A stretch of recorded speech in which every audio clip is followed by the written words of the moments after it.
Hello everyone. तो start करते हैं नए चैप्टर के साथ, pair of linear equation in two variables.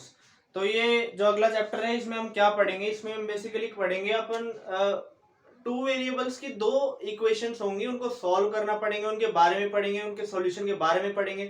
तो इसका लेक्चर फ्लो रहेगा इस तरह से। आपको क्या क्या पढ़ना पड़ेगा शुरू में, introduction to system of linear equation in two variable सबसे पहले होगा। उसमें मैं बताऊंगा कि ये इसमें डिफरेंस क्या है, linear equation in two variable और system of linear equation in two variables में डिफरेंस क्या है।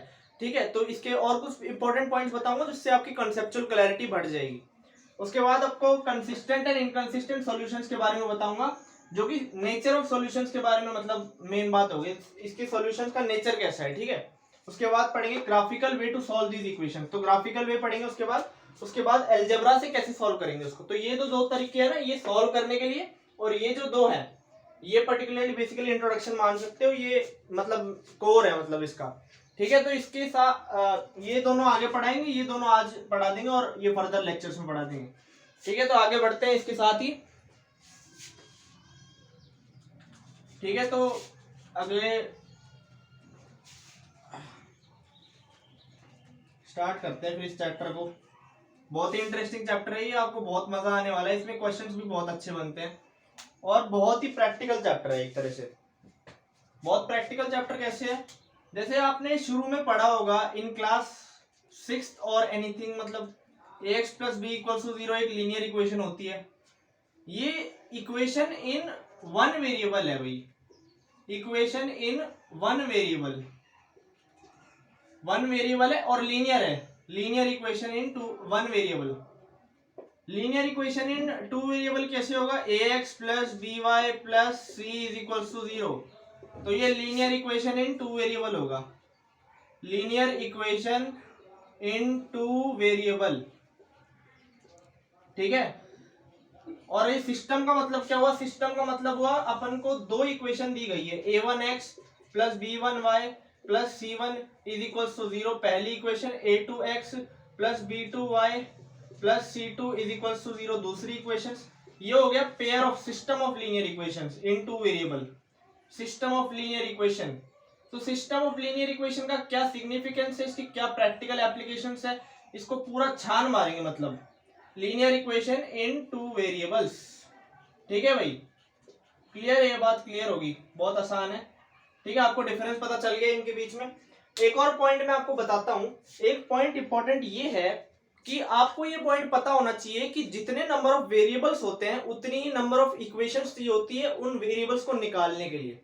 जैसे यहाँ पे दो वेरिएबल्स है एक्स और वाई, एक्स और वाई कोई वेरिएबल्स है तो उसके लिए दो ही इक्वेशन चाहिए। मान लो मेरे पास एक्स वाई जेड वेरिएबल है, तो अब मेरे को तीन इक्वेशन चाहिए होगी इन तीनों को निकालने के लिए। ठीक है, मिनिमम तीन इक्वेशन रिक्वायर्ड। तो मैं यहां पे लिख देता हूं, if n variables are there in the equation,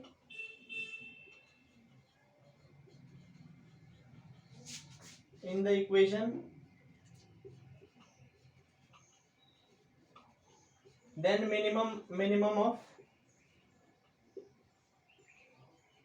n variables are there in the equation, then minimum of n equations are required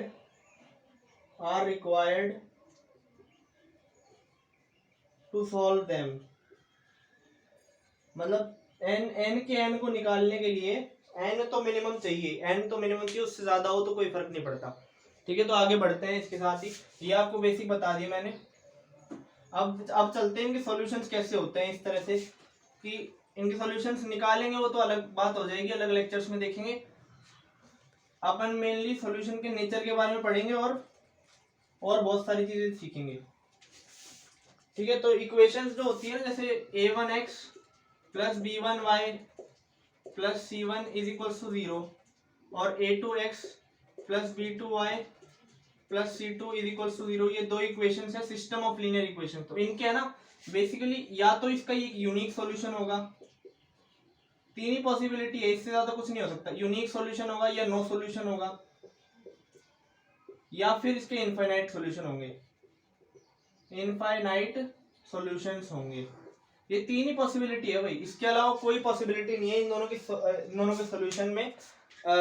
या तो यूनिक होगा यूनिक तब होगा जब लाइंस इंटरसेक्टिंग होगी। लाइंस कैसे, अब जैसे आपने 9th में पढ़ा होगा, ये जो होती है ना ये linear equation in one variable, इसको अपन लाइन के रूप में ऐसे शो कर सकते हैं। तो ये जितने भी पॉइंट्स है ना इस लाइन पे, वो सब इस पे सेटिस्फाई कर रहे हैं। ये वाई एक्सिस है मान लो, और ये एक्स एक्सिस है।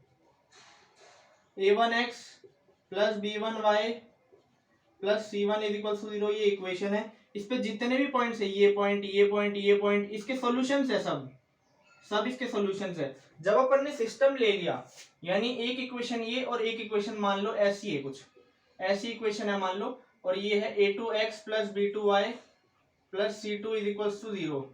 तो इस पे भी ये जो है ये सारी, इस पे भी ये सब सॉल्यूशंस है। लेकिन साइमल्टेनियसली अगर ये साइमल्टेनियसली x और y अपन को ऐसा चाहिए, ये जो इसको भी सेटिस्फाई करे और इसको भी सेटिस्फाई करे, तो वो इसका सॉल्यूशन होगा, और ये इसका इंटरसेक्टिंग पॉइंट होगा, और ये इसका सॉल्यूशन होगा। ठीक है, ये इंटरसेक्टिंग की बात करते हैं। अब अगर ये लाइंस पैरेलल हो गई, तो अनंत तक मीट नहीं करेगी कभी भी, समझ रहे हो, मतलब वही है y axis x axis a1x और सब वैसे वही है। तो ये दोनों तो अगर पैरेलल हो गई तो ये कभी भी मीट नहीं करेगी, यानी इनके बीच में कोई भी इंटरसेक्शन पॉइंट नहीं आएगा, यानी इनका कोई सॉल्यूशन नहीं होगा। तो ये नो सॉल्यूशन का हो गया। आपको ये पॉइंट पता होना चाहिए कि ये जो लाइन है इसको अपन कैसे प्लॉट करते हैं ग्राफ के ऊपर। ये इंटरसेक्टिंग और यूनिक सॉल्यूशन, इंटरसेक्टिंग और यूनिक सॉल्यूशन। ठीक है, ये हो गया मेन बात। और एक और जो होती है, एक और होती है कोइंसिडेंट, मतलब मैंने ये लाइन बनाई, इसी के ऊपर एक और लाइन, तो इसके इनफाइनाइट सॉल्यूशन है, यानी हर एक पॉइंट जो है इसका इंटरसेक्शन ही है, यानी इसके जो सॉल्यूशन थे उसके भी वही सॉल्यूशंस है। ठीक है, यानी इसके इनफाइनाइट सॉल्यूशन। तो ये तीनों केस ग्राफिकली इस तरह से होता है, infinite solutions of the equation, ठीक है, ये दोनों इक्वेशन एक ही है, मतलब एक पॉइंट वो कैसे आएगी मैं बताता हूँ आपको। ठीक है, इसको आप एक बार देख लो, पॉज करके नोट कर लेना। ठीक है, और अब चलते हैं आगे कि कंसिस्टेंट और इनकंसिस्टेंट सॉल्यूशन क्या होते हैं। कंसिस्टेंट और इनकंसिस्टेंट को इससे रिलेट करते हुए चलूंगा। कंसिस्टेंट सॉल्यूशंस,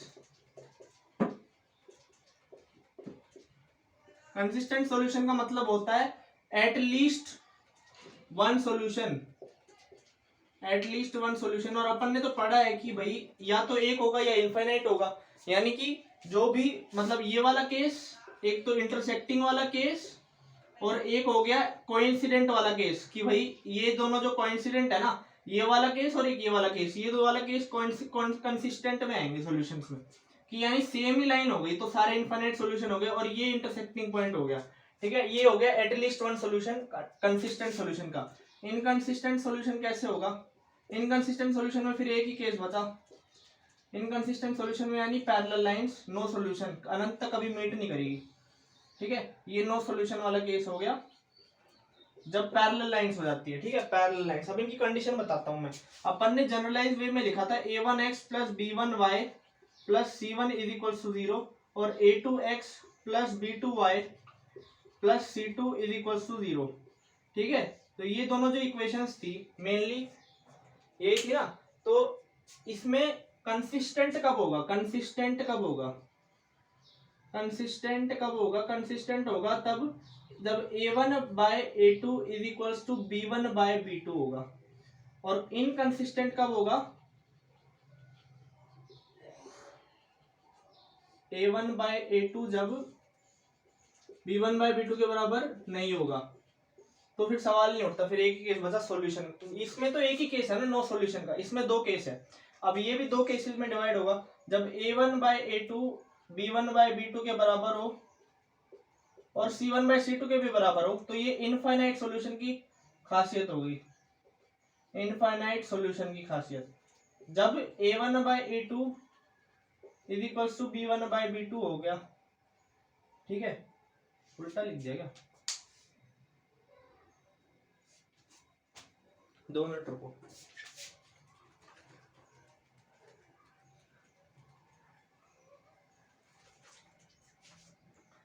मैंने क्या बोला था, a1/a2 अगर b1/b2 के बराबर हो और c1/c2 के भी बराबर हो तो ये इनफाइनाइट सॉल्यूशन हो गया।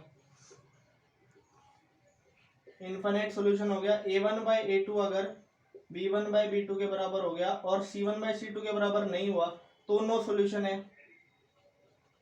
थोड़ा सा गड़बड़ होगी, सॉरी माफ कर देना। a1/a2 अगर b1/b2 के बराबर नहीं है तो यूनिक सॉल्यूशन है। ये होते हैं मेनली तीन कंडीशंस, कंसिस्टेंट, इनकंसिस्टेंट मैंने आपको बता दिया। At least one solution, graphical way मैंने आपको बता दिया। ये Y axis X axis linear equation in two variable को ग्राफ पे ऐसे रिप्रेजेंट कर सकते हैं और एक इंटरसेक्शन पॉइंट आता है, इनफिनिट सॉल्यूशंस होते हैं इसके लिए। ये कोइंसिडेंट लाइंस होती है, तो मैं यहाँ पे लिख देता हूँ कोइंसिडेंट लाइंस, ये इंटरसेक्टिंग लाइंस पता है ना क्यों आ रही है इंटरसेक्टिंग लाइंस और ये हो जाएगी पैरेलल लाइंस।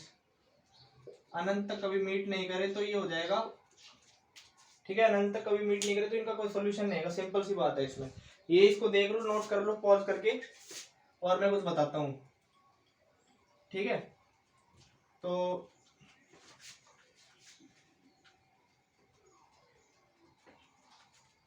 कंसिस्टेंट इनकंसिस्टेंट में ये चीजें आती है बेसिकली। आपको बस ये पता होना चाहिए कि आपको प्लॉट कैसे करना है, ठीक है। कुछ क्वेश्चंस करवा देता हूं मैं आपको, ठीक है, कुछ क्वेश्चंस करवा देता हूं, इंपॉर्टेंट क्वेश्चंस करवा देता हूं आपको। हाँ, तो क्वेश्चंस ये है, तो क्वेश्चंस में करना क्या है, क्वेश्चंस में आपको चेक करना है कि भाई कैसे सॉल्यूशंस है, ठीक है। तो इसमें देखते हैं एक बार, इसमें a1 क्या है, a1 की वैल्यू कितनी है 2 है, और b1 की वैल्यू कितनी है 5 है, c1 की वैल्यू 10 है, ठीक है, और a2 की वैल्यू 4 है, a3 की वैल्यू b2 की वैल्यू 10 है, c2 की वैल्यू 20 है, ठीक है। ये हो गई अपने। अब चेक कर लो, a1/a2 बराबर b1/b2 आ रहा है क्या? हाँ आ रहा है। 1/2 c1/c2 के भी बराबर आ रहा है क्या? हाँ आ रहा है। इसका मतलब क्या हुआ, ये हो गया अपना कंसिस्टेंट सॉल्यूशंस। कंसिस्टेंट सॉल्यूशन में क्या होता है, एटलीस्ट वन सॉल्यूशन, यानी कि इसके इनफाइनाइट सॉल्यूशन होंगे। अगर एक यूनिक सॉल्यूशन होता तो ये दोनों ही बराबर नहीं होते, ठीक है। वो आगे वाले केसेस आएंगे। इसमें अपन को ग्राफ कैसे बनाना पड़ेगा, ग्राफ अपन ऐसे बनाएंगे, ग्राफ थोड़ा सा नॉट टू स्केल रहेगा अपन मेरा, ठीक है। अपन थोड़ा सा कर लेते हैं 1 2 3 4 5 6 1 2 3 4 5, ठीक है। तो ये रहेगा अपना। तो जैसे कि इसमें x की वैल्यू कुछ भी डाल के देखो तो उसमें y की वैल्यू क्या आएगी, फिर देख लो। जैसे मैं आपको रिकमेंड करूंगा, y एक्सिस ये है और x एक्सिस ये है, तो आप जैसे y की वैल्यू 0 डालोगे ना तो x की वैल्यू आ जाएगी, तो x एक्सिस पे जैसे मान लो इस इक्वेशन में मैंने y की वैल्यू 0 डाली, तो y की वैल्यू 0 आई तो यहाँ पे 0 हो जाएगा ये, और 2x + 10 हो जाएगा, ठीक है। y की value is equal to 0 implies x की value 2x is equal to -10 और x इज इक्वल टू -5, ठीक है। ये हो जाता है। तो -5,0 जो है ना वो पॉइंट रहेगा इसका। ग्राफिकल मेथड वैसे मैं अलग से बताऊंगा आपको, इसमें है ना, या तो ये आएगा नहीं, या मैं आपको अलग से ही वीडियो बताऊंगा। अभी अपन चेक कर लेते हैं बस। इसमें क्या करते हैं, इसमें बताते हैं a1 की वैल्यू कितनी है 3 है, a2 की वैल्यू 5 है, b1 की वैल्यू 5 है, c1 की वैल्यू 2 है, a2 की वैल्यू 4 है, b2 की वैल्यू 6 है, और c2 की वैल्यू -7 है ना। ये याद रखना, यहाँ पे जो है ना वैल्यू वही काउंट की जाती है, ठीक है। a1 की वैल्यू यहाँ पे कितनी है, a1 की वैल्यू 5 है, b1 की वैल्यू 7 है, और c1 की वैल्यू -14 होगी यहाँ पे अगर मैं लेके आऊंगा तो, ठीक है। ये समझ में आ गई होगी बात, -14 हो जाएगी। और a2 की वैल्यू 10 है, b2 की वैल्यू 14 है, और c2 की वैल्यू -30 है, ठीक है। ये हो गया अपना सिस्टम। अब इसमें चेक करते हैं a1/a2 कितना आ रहा है 3/4, b1/b2 कितना आ रहा है 5/6, दोनों बराबर नहीं है। इसका मतलब क्या हुआ, यूनिक सॉल्यूशन हो गया। Unique solution, simple unique solution. Unique solution कैसा होता है, कंसिस्टेंट सॉल्यूशन होता है। कंसिस्टेंट सॉल्यूशन सब हो गया, बहुत बढ़िया। इसमें देखते हैं a1/a2 क्या आ रहा है, a1/a2 5/10 1/2 आ रहा है, b1/b2 कितने आ रहे हैं 7/14 इज इक्वल्स टू 1/2 आ रहा है, और c1/c2 कितना आ रहा है, c1 की वैल्यू -14 -14/-30, तो 14 डिवाइड बाय 30, तो ये तो हाफ के बराबर नहीं है, यानी वो वाली केस हो गई A1/A2 is equals to B1/B2 but not equals to C1/C2। तो ये किसका केस है? नो सॉल्यूशन का केस है ये, नो सॉल्यूशन का केस है ये, ठीक है, नो सॉल्यूशन का केस है। ठीक है, समझ गए? ये क्वेश्चन से समझ गए होंगे कैसे अपने को चेक करना होता है। अगले लेक्चर में बताऊंगा ग्राफिकल मेथड कैसे करते हैं, इनको प्लॉट कैसे करते हैं, मैं इनको बहुत डिटेल में बताऊंगा आपको, और भी बहुत सारे पॉइंट्स बताऊंगा। तो ये पढ़ते रहे, रिवाइज करते रहे, और all the best for your future.